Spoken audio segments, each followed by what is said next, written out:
Good morning. Good Good morning. morning. Welcome back.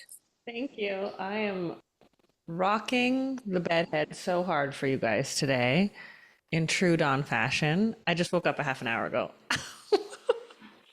Nice. We're gonna keep it real here. Welcome, Jackie. How's everyone doing? I'm Surviving. good. Good. Yeah. Sorry, I know it's asking everybody all at the same time. So thank you for coming on a Wednesday. And I know normally these calls are on Monday, but I just got back from New York speaking at the International Beauty Show. It was so awesome. I wish you all could be there. There was so many RYBers there, which was so cool. And Elise and Regina that are in this group were both there. So that was really cool. And I'm a little bit, I don't want to say if I'm jet lagged because it's only a 2 hour difference, but I got in late last night. So, and it was like a full on. But I'm really excited to have this call because I feel like, not seeing you guys on a Monday feels weird. And now it feels only that it's like 2 days later, it still feels like a really long time. Kaylee, you were sick last time, so we didn't see you. And welcome, Jackie. So it's a small little group, which is nice. But I just want to start with you guys sharing, if you feel comfortable. Jackie, there's never any like pressure to share or having to contribute, but where are you guys at this week? How are you feeling? What's going on? Let's just start there. Brief me on what's up. I want to nominate Kaylee. I was gonna say Jackie was about to go, but couldn't unmute herself. I am surviving at this rate. I've been really mean to myself, so I just get like one-off random day off right now.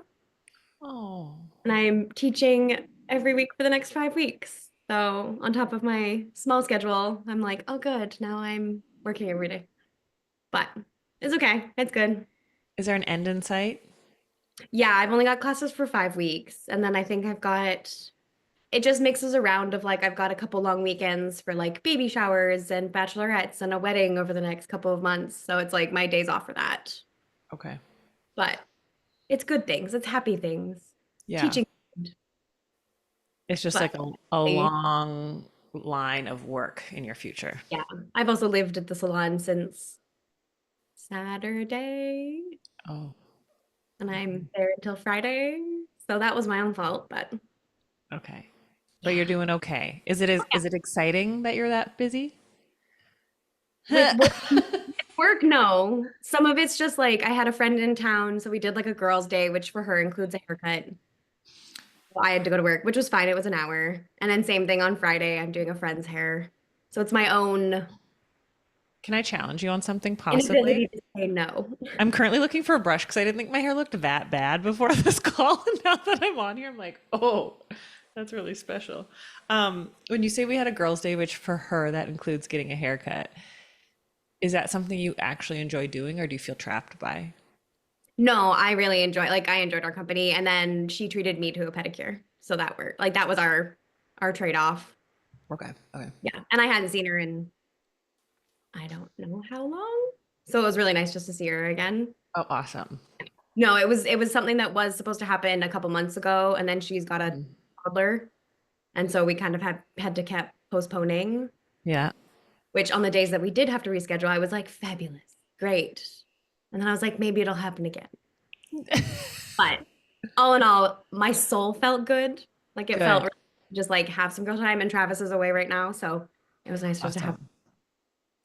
I yeah, always like when you're like before hanging out, you're like, if they cancel, I'd be okay with it. And then when you're done hanging out with them, you're like, I'm so glad I didn't bail on that. But I always want to bail beforehand. Always. Like never fails. yeah. How are your metrics that matter? I have not touched them. Okay. You're To like, be they're fully fine. honest, I'm paying my bills. Okay, perfect. I haven't emotionally discounted, so that's good. Amazing. Yeah. Amazing. That's awesome. Well, Yeah. it sounds like you're in a really busy season. And so, you have to let some things slide Yeah. and you'll probably catch up on them later. Exactly. I love it. Yeah. Awesome. Well, thanks for sharing. And I'm glad you're feeling better. So much better. Oh my God. Jackie, did you want to introduce yourself and share? Hi, sorry, Hi. I finally have figured out Okay, we're a that bunch my of phone is just hairstylists. the best option. Um, so this week I'm actually have a pretty closed off week at work because my goddaughter is here from today. I just picked her up 10 minutes ago from the airport Oh, and from today to Sunday. So I'm kind of not in the salon today, and tomorrow I'm doing her hair at the salon, and then Friday, Saturday I'll be there. So nice. And yeah. have you gone through much of Rock Your Business Mm, yet? yes, I have.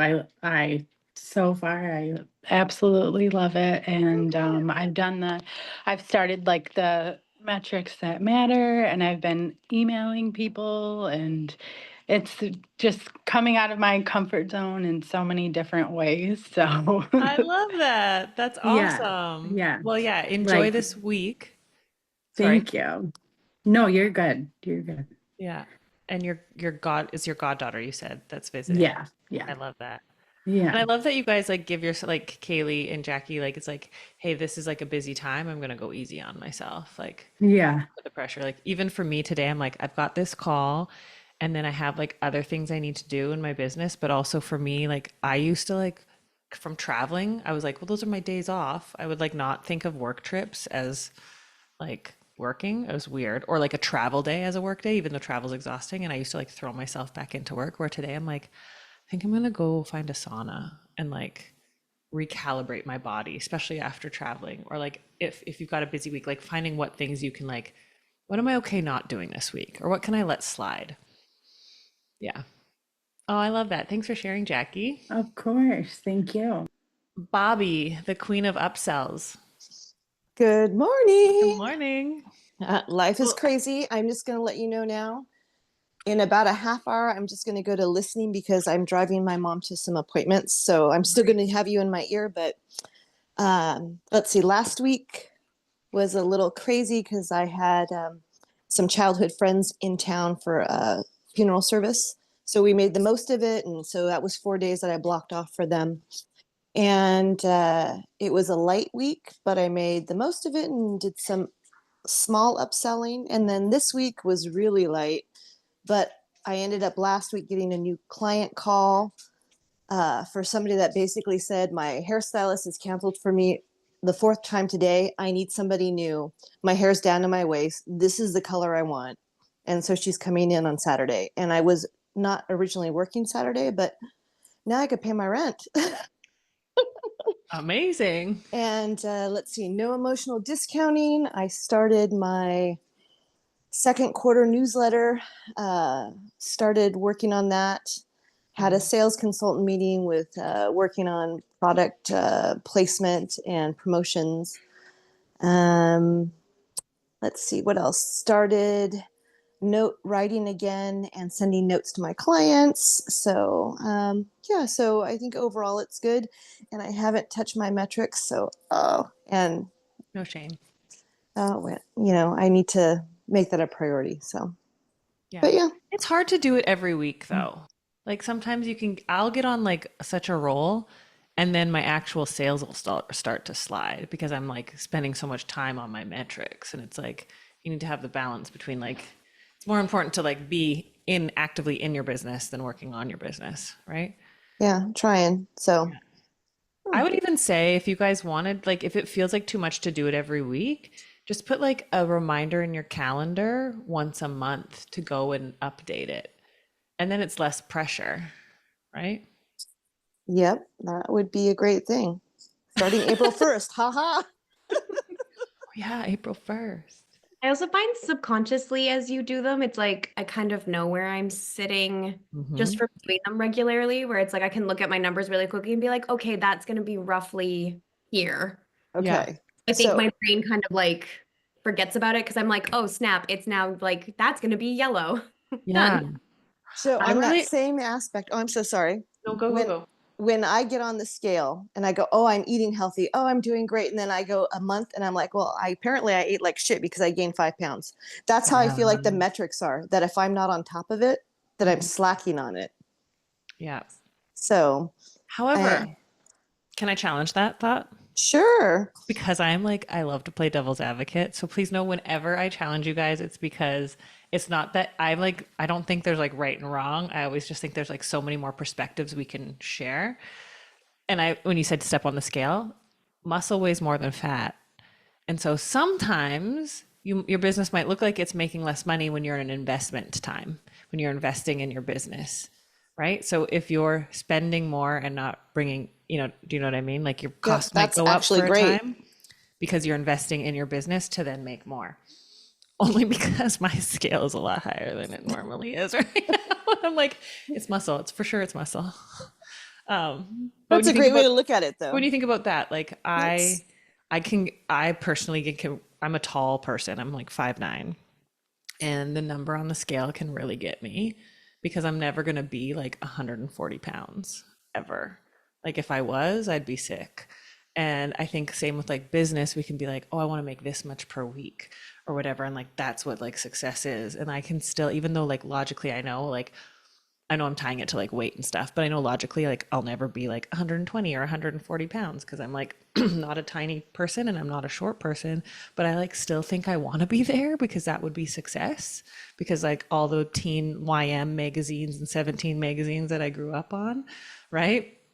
And going like, no, I'm working out with a trainer, I'm building muscle, I want to feel good in my body, I want to feel fit, and I want to be functional.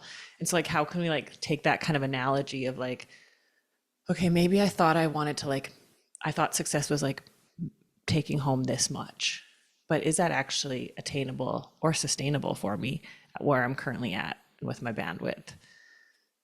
And what's like the healthy version? Does that even work as an analogy? Sort of, kind of. I think it could. We could twist that in. That could work. Yeah. But you know what I mean? Like, I don't want you guys, like, the whole point of it, like, I don't want you to push yourself to be like hitting a goal just to hit a goal at the sacrifice of your health and well-being, right? Like, that would be like me starving myself to like be at a certain weight to be like, well, I made it, but then not get there in a way that's healthy. I think that was what I was trying to make a parallel to. I don't know who the iPhone 99 is. I think it might be Elise, but you want to just like let us know in the chat, just so I know it is an RYBer in here, because it doesn't have your name, and I just want to make sure we know who's here with us. Okay, so with that, anyone, Jackie, you haven't been on a call before, have you? Is this your first call? Yes, last time I was on my laptop and it did not go well. So Right. yes, Okay, yes. so it's Cooper. Oh, hi Cooper. Okay, we've got a couple of new people. Sorry. So these calls are like very I don't keep them super structured. They're here for you guys to like ask questions or get direct feedback on, and also to like stay motivated and things like that. They might ebb and flow as things change, but I just want you guys to know they're like super relaxed because that's kind of like the vibe here. I never want it to feel like it's a PJ party always. Come however you want to come. Show up what feels most comfortable. Clearly, I'm rocking the bedhead today. But I want to share with you guys something that I did this weekend because I've really learned. Last week on the call, I shared with you guys how I'm gonna like start taking more clients again because I've really missed. I don't know if I said this part, but I've realized that like my teaching and the way that I educate best is from my own personal experience. And I have a lot of stories and personal experience, but I haven't been working as much behind the chair in the last 2 years. And I'm like really feeling a disconnect where I'm like drawing on past stories a lot still, but I'm like, I feel like I have more integrity as an educator when I'm actually currently doing the things. And I also realized I wasn't taking as much messy, immediate, imperfect action as I used to. And so I want to share the story to encourage you to take messy, immediate, imperfect action in your business this week. Thank you, Jackie, for staying on camera. I was like, oh no, I'm losing everybody.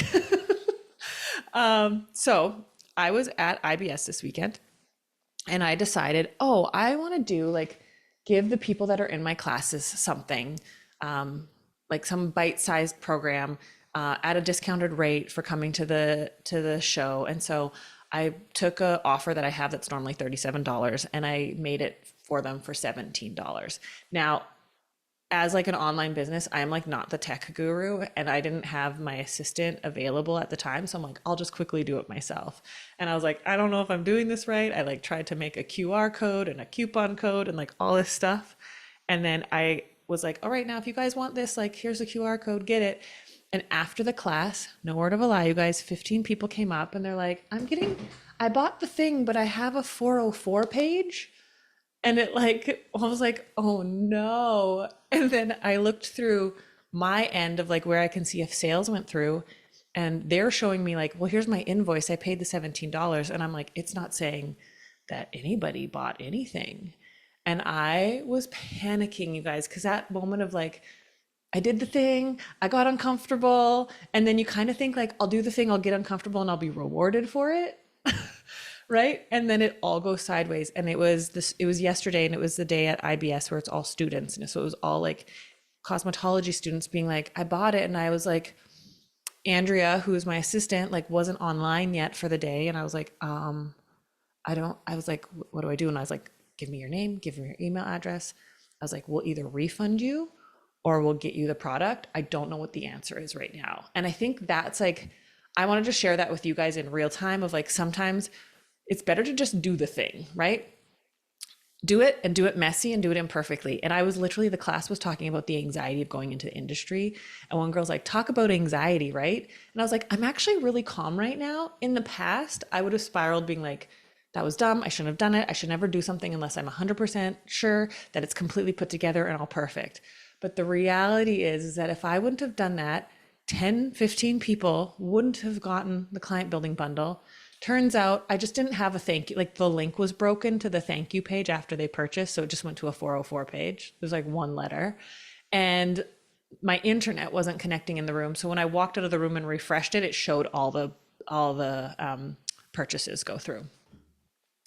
But in that moment in the past, I would have been like, see, this is a reason why I shouldn't try anything new.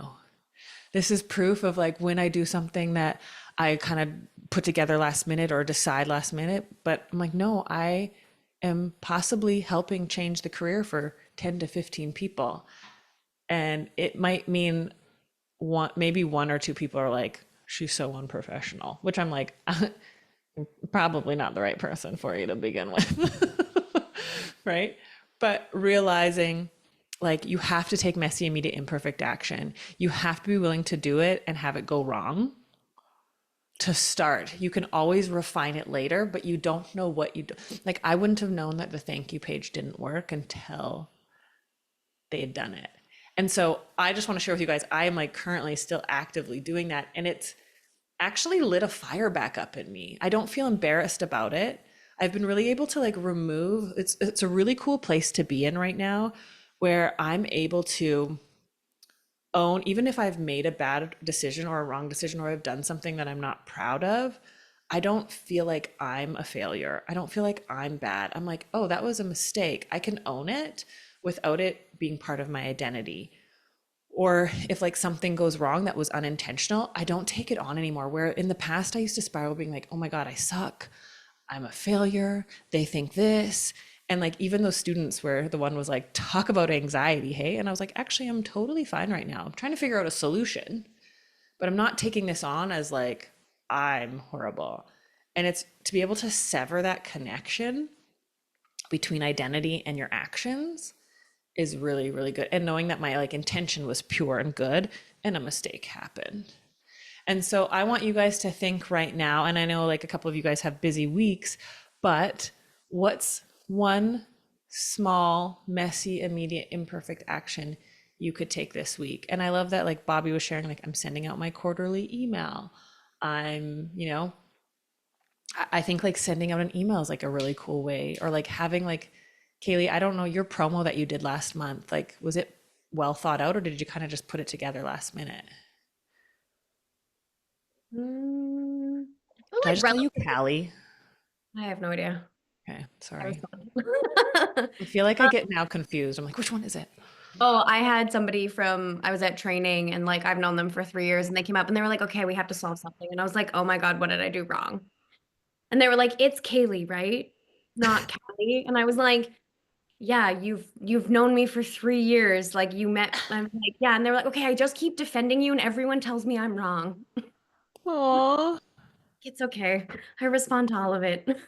I think mine was like relatively thought out. Like I did pull my clients on my Instagram and like I pulled my people to see what they were interested in before just like Mhm. put it out there. Do you have a promo for this month? No, because I'm actually really busy. What if, can I challenge that? Yeah. What if you had a promo that isn't about booking? Go on. Do you sell retail? Somewhat. Do you get a commission on your retail? Yeah, what if you do a retail promo? Mm, my retail's through the salon. Oh, you can't. A pre-booking promo? Most of my clients pre-book. That's the Oh, funniest part. Is like I've like set my people into this is what I get for working in commission salons who are like, come on. I'm like, right. "Ow." But that's And like, good. I'm also busy for the summer. So it's like I'm going into my busy season. Right. For me, summer is my busy season because I do a Mhm. lot of things. So which is So, great. yeah. And I mean, I'm just always like, there's got to be a way that you could like I was upsell thinking even treat treatments or yeah, because I was yeah. like post-winter treatment game, Mhm. like looping that in. Because that I would say is my like retail and treatments are probably my worst. I So, just hate upselling. And so it's just like it's a really big me problem more than it is anything else. And it's always been that way. Like I've known it since like year 3 of doing hair, where I'm like, oh, I'm biased and it's my own okay, guilt problems. we're gonna do, can we do a workshop together really quick then? Okay, I'm going to I just pull up photos because I did this class at a salon recently, and it's gonna hopefully change your world because it changed theirs and mine, and it was a total accidental thing that I did. So, oh, where is it here? So what I want you guys to, I'm gonna write these down. I wish we could like have a whiteboard on this, and there probably is. I want you guys to like brainstorm together. What are the ways you felt, or how do you feel when you sell? Like, what are the negative ways you feel when you sell? And Cooper, if you want to put it in the chat, by all means, or if you guys want to say it out loud, whatever. But what are the ways that you feel? Like, what are the icky feelings you get when you think of selling? Like I feel like it's more like I just feel like this. I was like, it's not even a word. I'm just like, I feel like this. Okay, so like icky. Yeah, like icky and pushy. And I will also say I worked at Starbucks for way too long. So that is also some of my own Mm. 16-year-old Kaylee being like, hi, you need to push Mm. you croissants on people today. And you're like, no, Oh, if you want croissant. one, they'll Mm. buy one. Fun fact, when I lived in the UK, I would eat 2 croissants a day because they were so light and fluffy. I didn't know that. I was like, they're not that bad for you. They're just air. I had no idea. And butter. Yeah. What other negative or like feelings come up that make you avoid selling? If anyone's willing to share.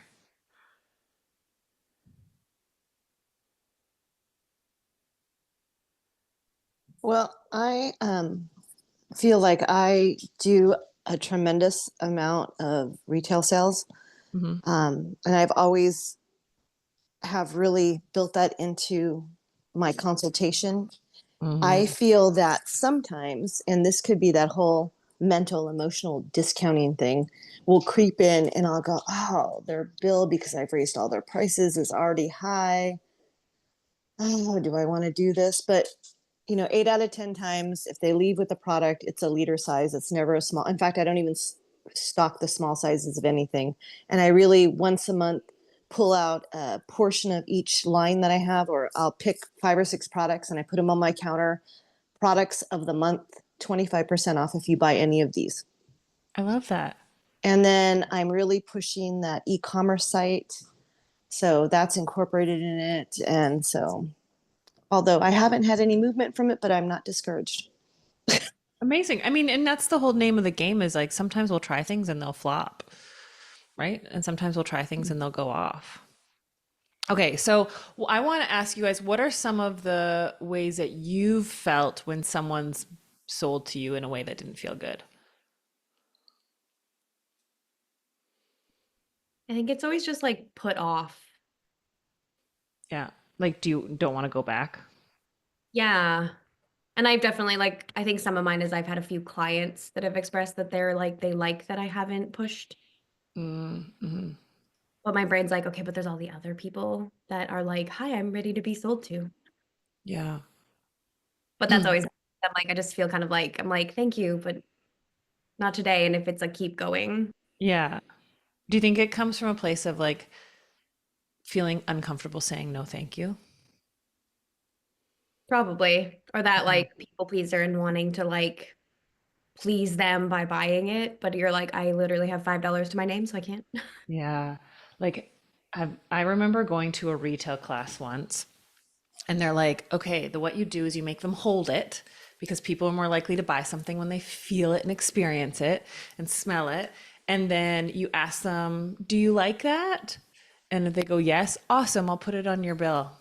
And like not actually like so shady, like so like to me that feels so icky of like, oh, do you like it? Yeah. Okay, awesome. I'll put it on your bill. And like and then the whole tactic was they have to say, oh no, like, oh no, I don't want to take it home though, which is really manipulative. And I would say like you can make a quick sale once, but you will break trust. And you guys know that I'm all about building trust, respect, loyalty, and authority with your clients. It would be so easy for me to teach you guys how to sell on it without integrity and make a quick buck now, but it won't be sustainable and it won't build your business for the long haul. And that's why I think like I've had clients be like, oh, I really like this, but like I have a detangler at home by this brand.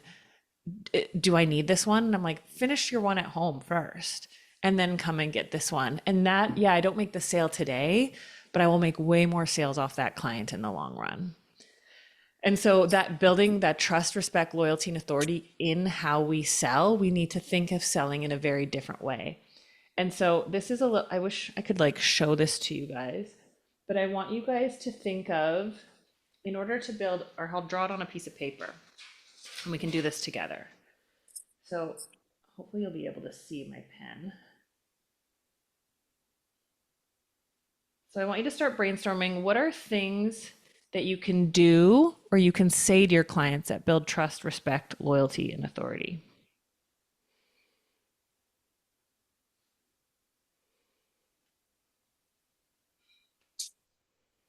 I think you need to give them the information, the truthful information of how it's going to make their hair feel, what it's going to do for them, how it's going to make their life easier.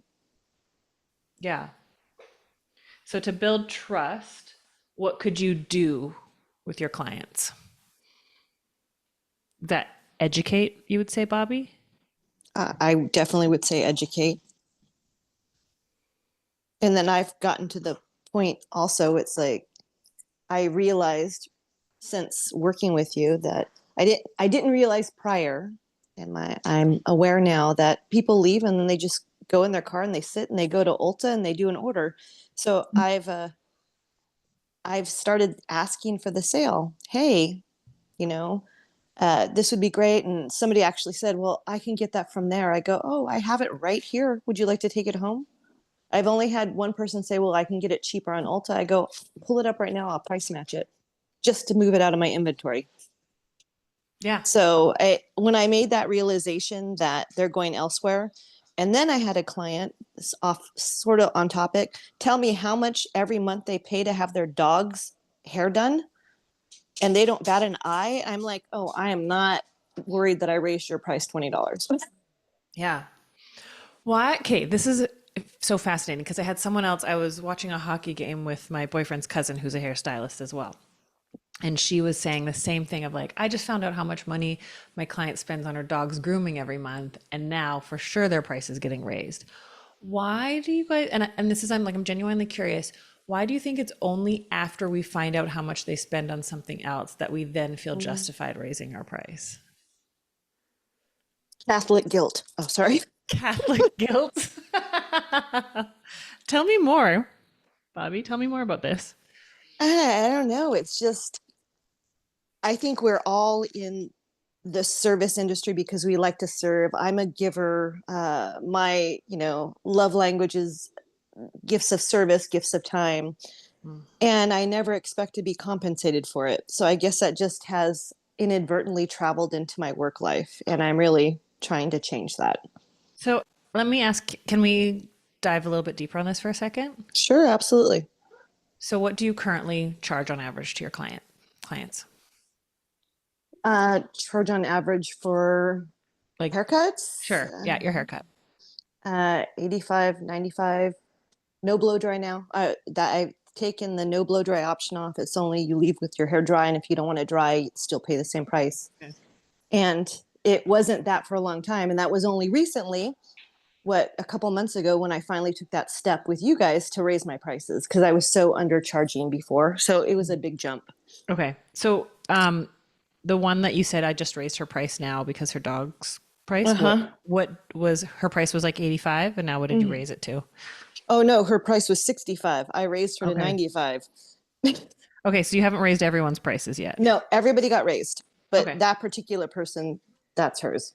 So And- and this is what I want you guys all to listen to is, and you said guilt, like Catholic guilt, which is funny but true, right? Like the guilt, but why do you feel why feel guilty charging 85 and not feel guilty charging 65 when you love what you do and you wouldn't do it for money anyway?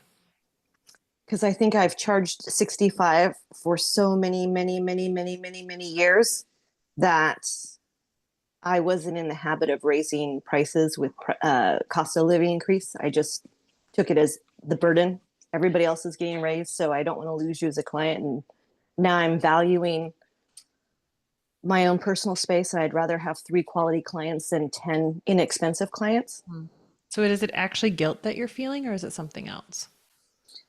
I'm not quite sure. That's a good question. If it wasn't guilt, what would it be? Well, I think fear would be a big aspect of that. Fear of what? Mm. Bobby's like, why are you using me as an example today? I'm just trying to think. What is it fear of? Fear of rejection, maybe? Kaylee, did you say yes to that? You said, I think you already had this conversation with me. If you go back in one of them, I think we did exactly this with me. Yeah. Fear of rejection. What happens if you get rejected by your clients, Bobby? Apparently, I have a new space in my schedule. Yeah. And then what?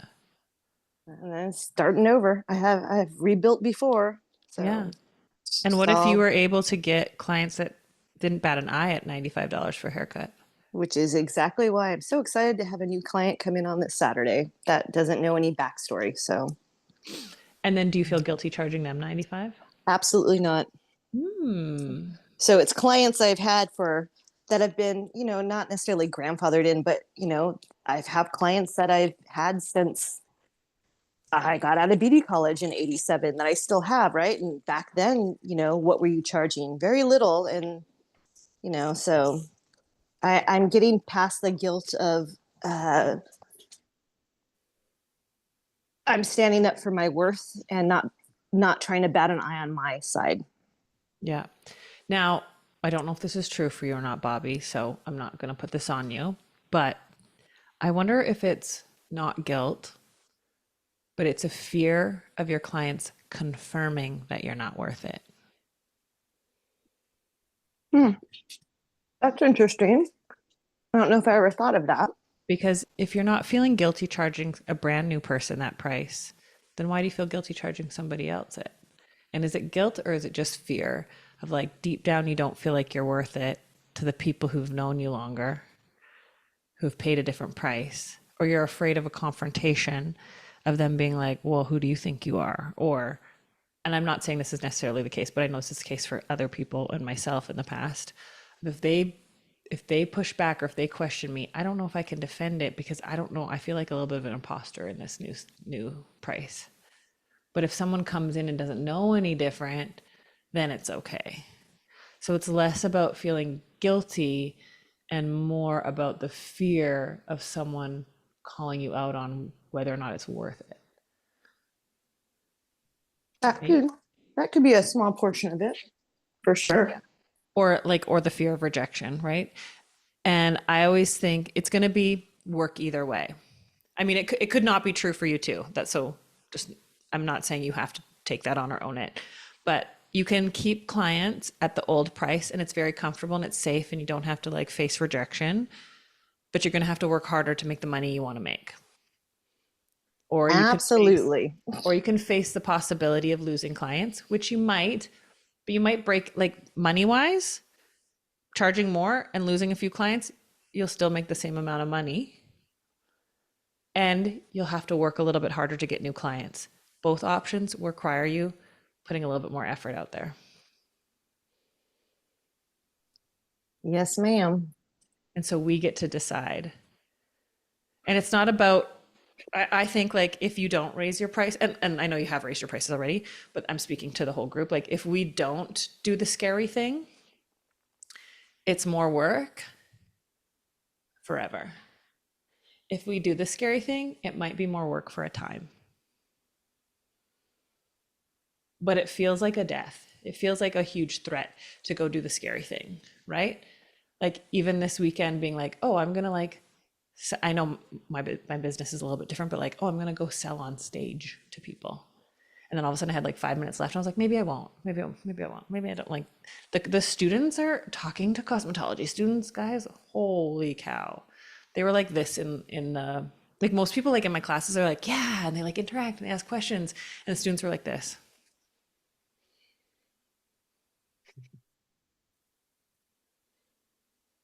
I was like, whoa. I was like, guys, like, and I'd be like, who's anxious? And they're like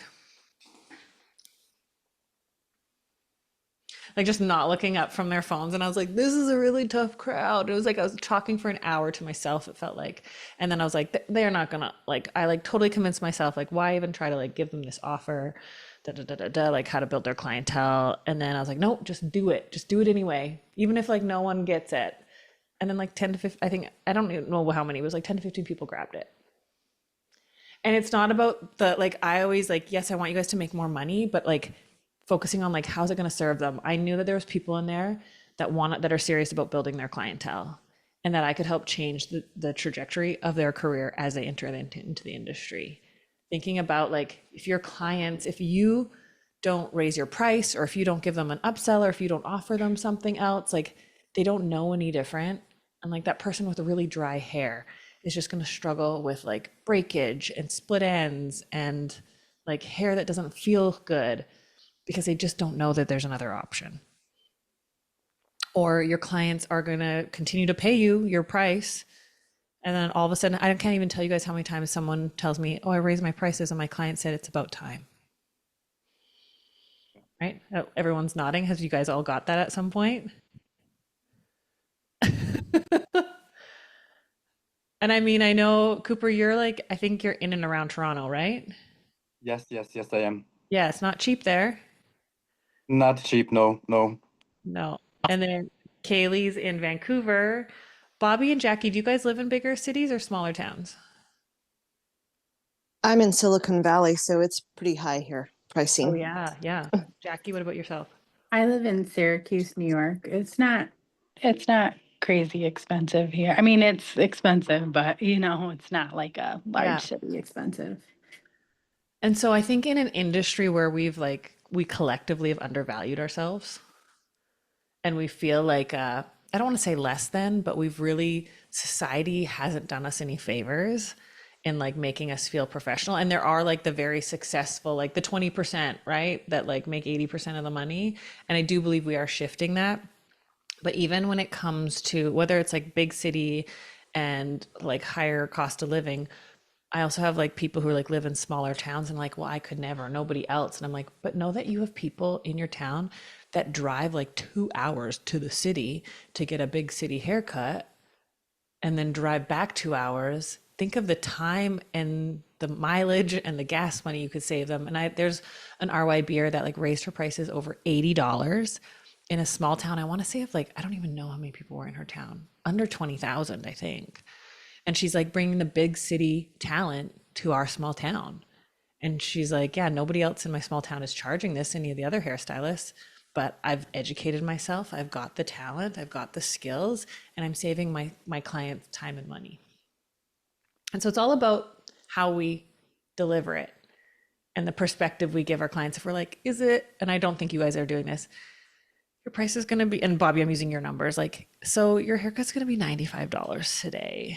Is that okay? Right? Like, if we don't trust it, they're not going to trust it. Like, do you want to upgrade to a treatment?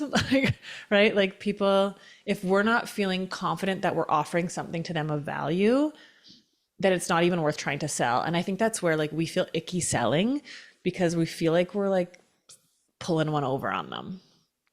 And so that's where like this like do and say is a really cool example. So I'm going to go back to it. So we said in order to build trust with our clients, one thing we can do is educate them. What's something that we can do with our clients that builds respect?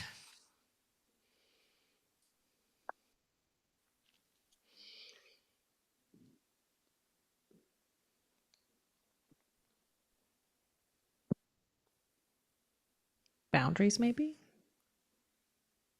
Kaylee, what were you saying?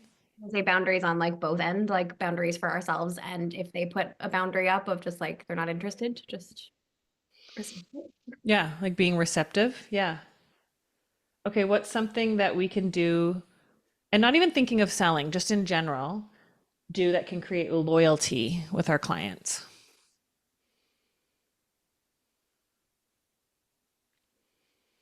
Maybe like checking in with them and I like that. You know, it's funny, like the salon that I did this with said um consistency, which is kind of a cool one, but like that checking in, I like that too. Like, do you mean checking in between appointments or checking in like throughout the appointment as well? yeah, like after the appointment, checking in, like, you Yeah. know, How are you feeling? How's everything yeah, doing?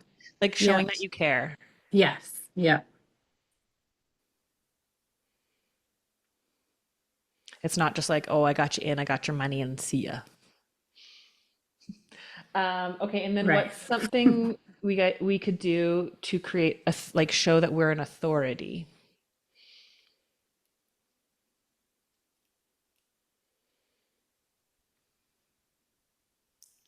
I feel like that one also goes with like Boundaries. Boundaries? Yeah. yeah, I was like boundaries, like it's almost like all of them kind of together of like, hi, I'm the one in charge of what we're doing. Like I'm running this show, not you. Mm-hmm. And if you think of, so if you think of like an authority figure, and I like put us as kids, like teachers, parents, religious leaders, who are the ones that you loved versus the ones that scared you? And the ones you loved, what was different about them versus the ones that scared you? Maybe I feel not like scared you, but you know what I mean. I just go to like my art teacher. Tell me about your art teacher.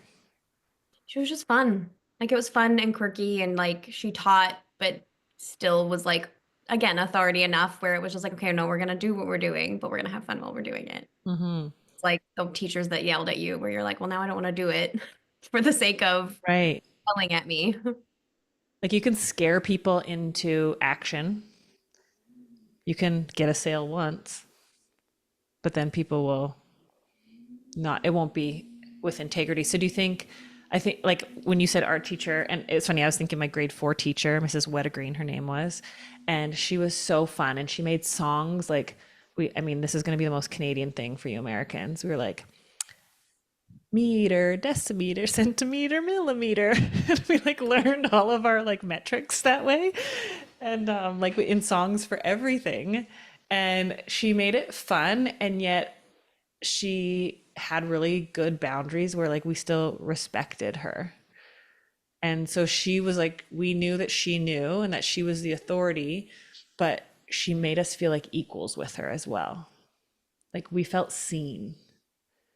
And so do you think creating authority is maybe like inclusion I was and gonna say like care? comfortability. What's that? Comfortability. Comfortability, yeah. I feel like that's a big one. Also, Comfortability. I have a Care. song sure that I remember too. Do you want to sing it? It's in French because I did Let's hear French. it. So it's for like vocab and like verbs. So it's j'ai, a, I, tu, as, il a, elle a, nous avons, vous avez, il est, elle, OMG.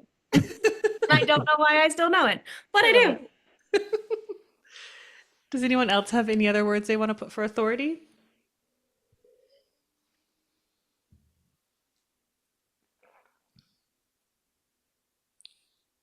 Going once, going twice.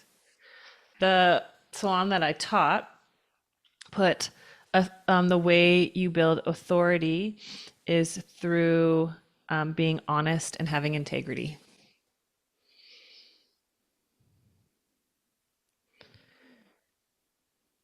I like that too. So when you look at it and you go to build trust, respect, loyalty, and authority with your clients, what we have written down is you educate them, you have clear boundaries, you check in with them, showing that you care, and you make sure that there's comfortability, honesty, and integrity. So if you do all those things, do you think you'd sell more just inadvertently? The only thing that's missing is actually asking them and offering them something. Don't need to sell it, you need to offer it. And so instead of feeling pushy, because pushy would be the opposite of building trust, respect, loyalty, and authority, dictating would be the opposite of building trust, respect, loyalty, and authority.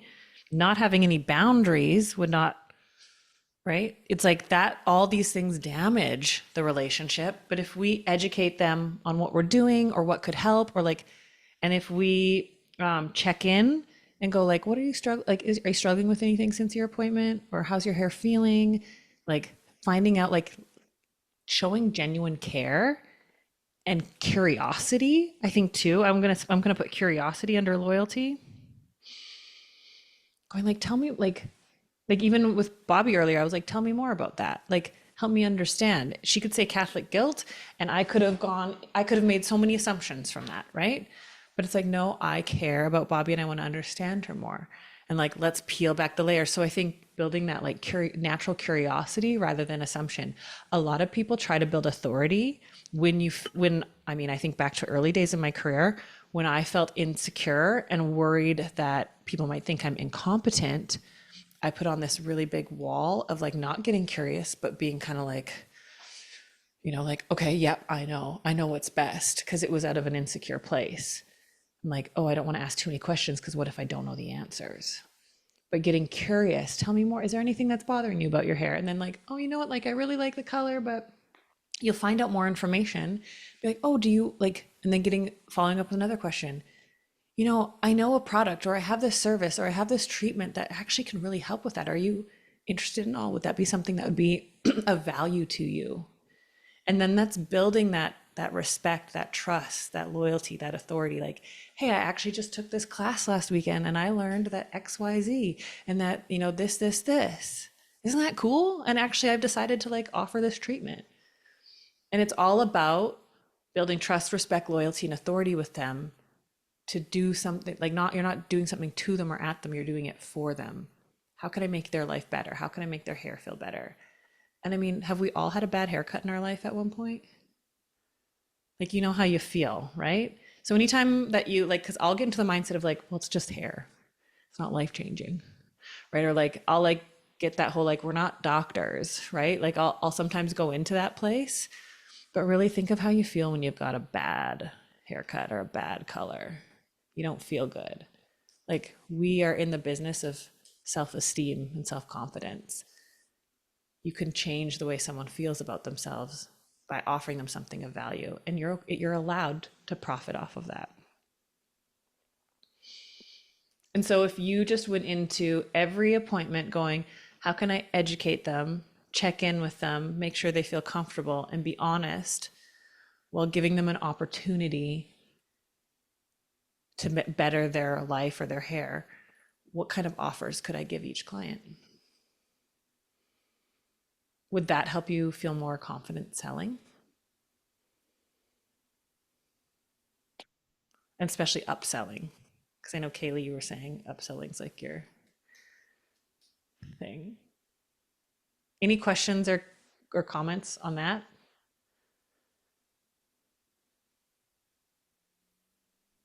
Was that too much? Was that a lot? Everyone's just soaking it in. I think I'm really gonna try to like do some treatments because I have a tendency to get the get the gall to like sell a treatment and then like one client I sold her a K18, got her to do a K18 treatment before her highlight. And then the next time I gave her the treatment and didn't charge her the same because I felt like I was an awful person for making her spend the extra money again. And I'm like, what am I doing? So I think I just will continue to try to say, hey, you need this rather than just, here you go. Yeah. And knowing that like it's benefiting them. I think Yeah. like really like changing the vocabulary of like, I'm not going to try to sell them into this thing. I'm going to try to educate them on the benefits of this and give them the opportunity to decide if they want it or not. So I just think going back into like educating and giving an opportunity. And then the choice is theirs, right? Or you could say like, like I would really highly suggest, and I think that builds authority. I would really highly suggest you getting this treatment. It is an added cost to your service. So if that's in your budget today, I think it would be a really wise choice. And that's still like, it's not pushing it on them and it's being clear and direct. It's being transparent, which is really huge, but it's also putting your authority of like, I know that this treatment works and it gives great benefits. I'd highly suggest it. However, I know that you came in with like this understanding your service was going to be this cost. It is an added whatever, however much.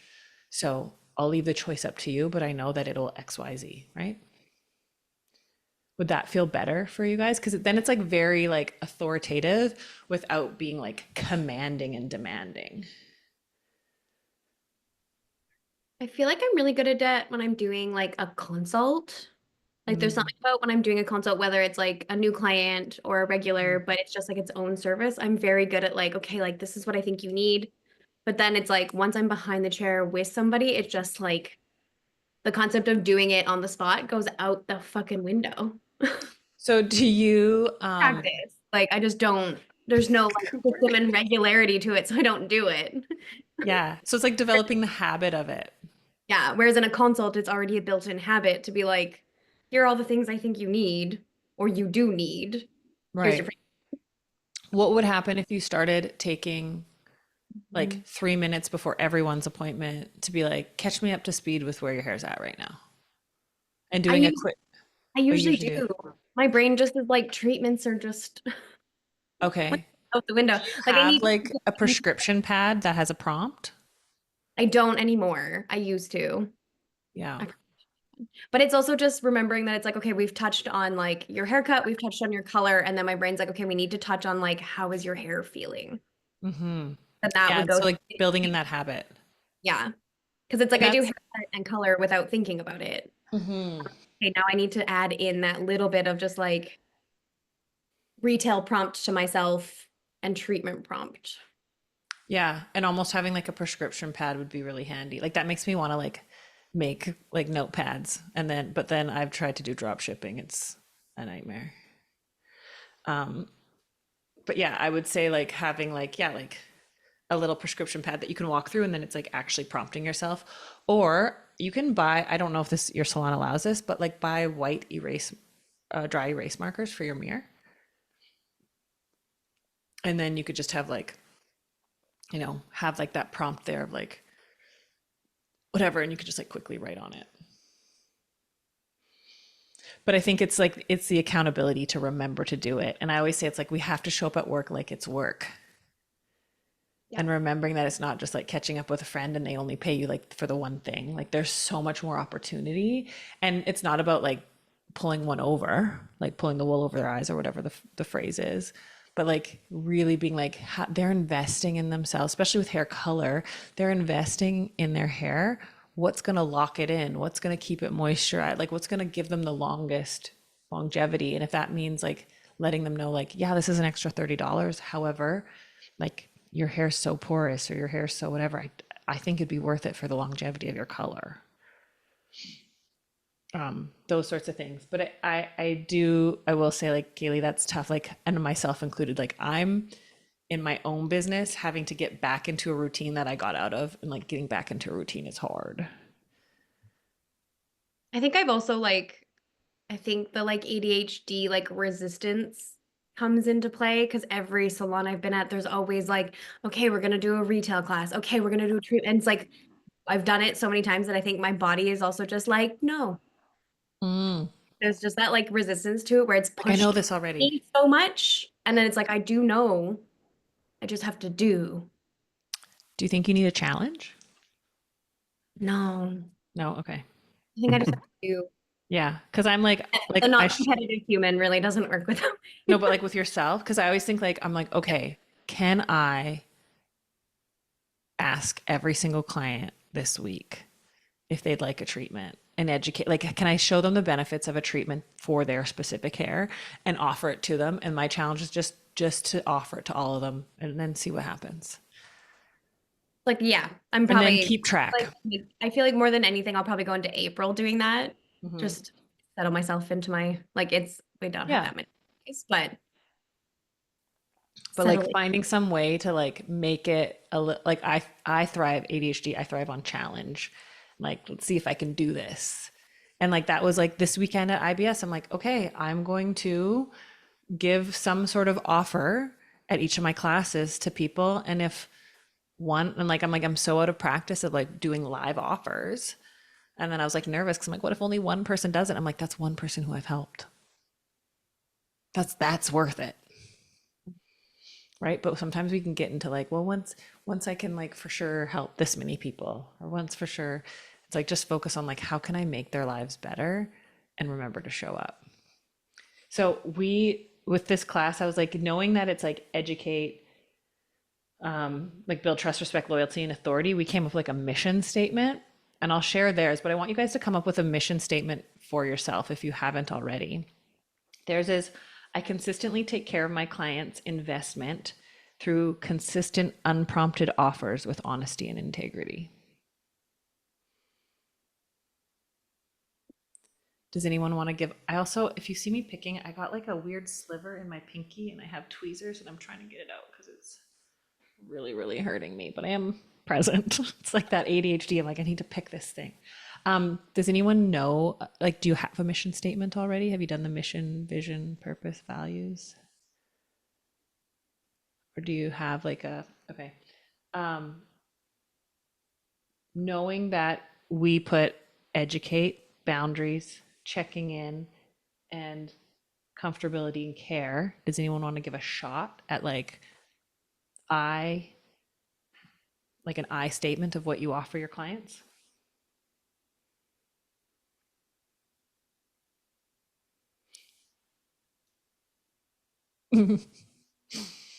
Nobody's looking at their camera because nobody wants to make eye contact with me. What about I educate my clients and set healthy boundaries, showing them that I care with curiosity, honesty, and integrity. Or I care for my clients through educating them, having healthy boundaries, checking in with them, and making sure they're comfortable. Does that feel good?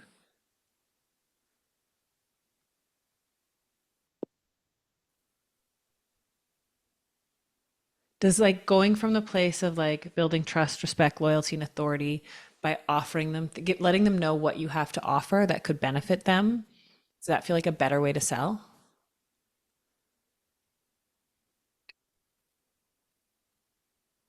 And so what's a way you could challenge yourself this week, or I mean, it's Wednesday and I'll chat with you guys on Monday, but in the next 5 days, what's a way you could challenge yourself to take better care of your clients by also taking care of your business?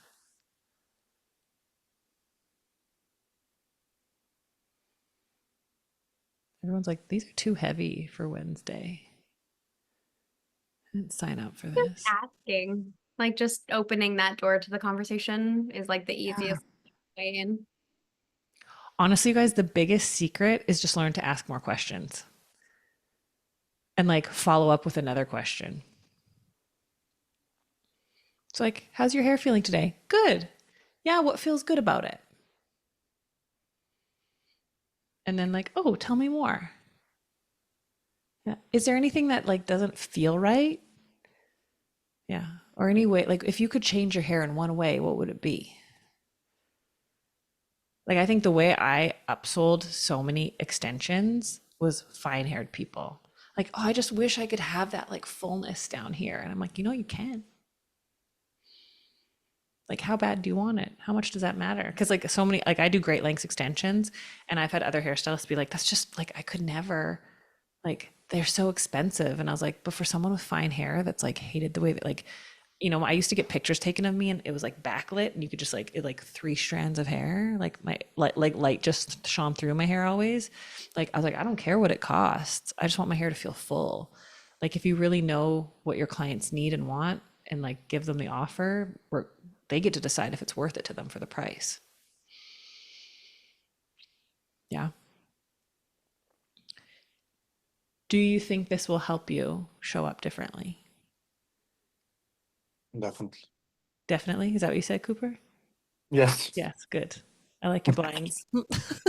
Thank you. I'm running a little bit. I need to go to work before that to walk my dog. So Oh, okay, no worries. This is like I always want everyone to know, like, one, because I'm ADHD, like I'm sitting down in my office, but I mean you can see the mirror behind me, but like I shift and move all the time. Like you do not have to show up to these calls in a certain way at all.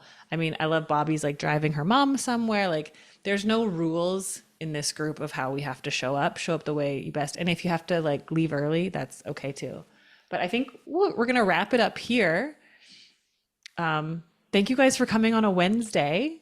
Thank you for being flexible with me as I go and like spread the RYB message to the other side of the continent.